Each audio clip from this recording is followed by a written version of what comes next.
A lot of people say the New Testament is silent on the topic of slavery. Some even say the Bible regulates it and even supports slavery when it encourages slaves to obey their masters.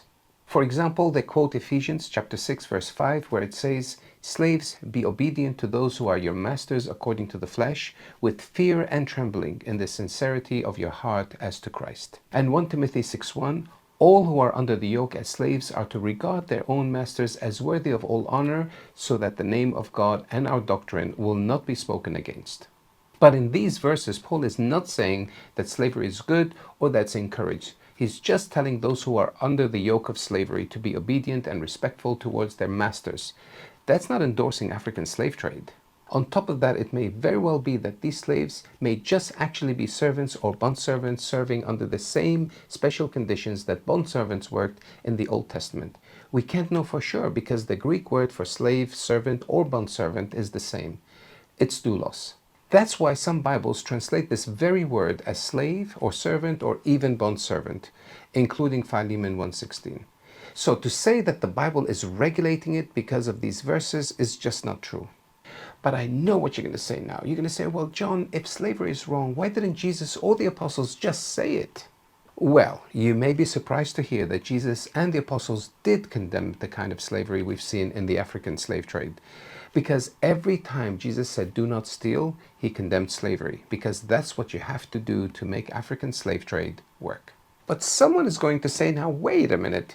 Why doesn't the New Testament actually outright condemn slavery? Why doesn't it just say slavery is wrong? You mean like 1 Timothy chapter 1 verses 9 and 10 when it says, "But we know that the law is good if one uses it lawfully, realizing the fact that law is not made for a righteous person, but for those who are lawless and rebellious, for the ungodly and sinners, for the unholy and worldly, for those who kill their fathers and mothers, for murderers, for the sexual immoral, homosexuals, slave traders, liars, perjurers, and whatever else is contrary to sound teaching."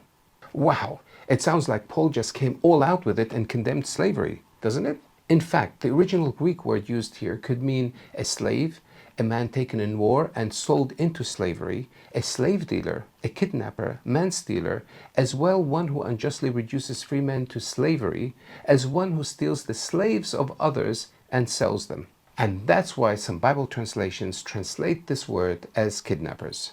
I'm not sure how much clearer Paul could be about slaves and slave dealers here. It's clear to me that the New Testament does indeed directly condemn slavery the way we understand the word today. It's not silent on the subject, nor is it regulating it. But some skeptics who really want to find something wrong with this would say, yeah, sure, but that law only applies to kidnapping another Hebrew, not other foreigners or Gentiles. Now, really? Where does it say that? Where did you get that from?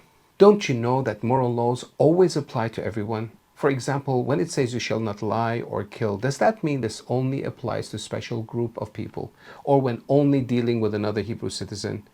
If it did, then the law would be saying that it would be totally legal to lie or kill another foreigner without consequences. That would be utter nonsense. There is no doubt that Paul is clearly declaring that slave trading is illegal for everyone. Besides, we have examples in the Old Testament where foreigners chose to live in Israel. Why would they do that if the Jews had a law that condones killing them? Many foreigners lived with the Jews happily and peacefully throughout history. In fact, some foreigners preferred to live with the Jews rather than with their own people. Also, notice who Paul is writing this letter to. It's to Timothy, whose father is a Greek Gentile. So he's talking to a Gentile, telling him that according to God's law, slave trading is illegal. If the Old or New Testament endorse the idea of any kind of slave trading with foreigners, why is Paul not making an exception for foreigners and Gentiles when talking to a foreign Gentile? It doesn't make sense.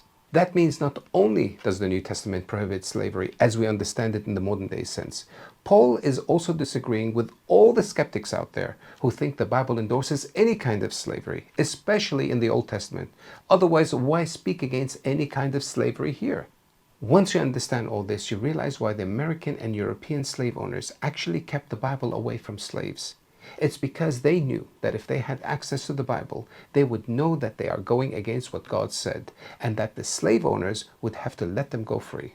So if the skeptics were right about the slavery in the Bible, then all these slave owners had to do would be to give these slaves the Bible to support their case for enslaving them.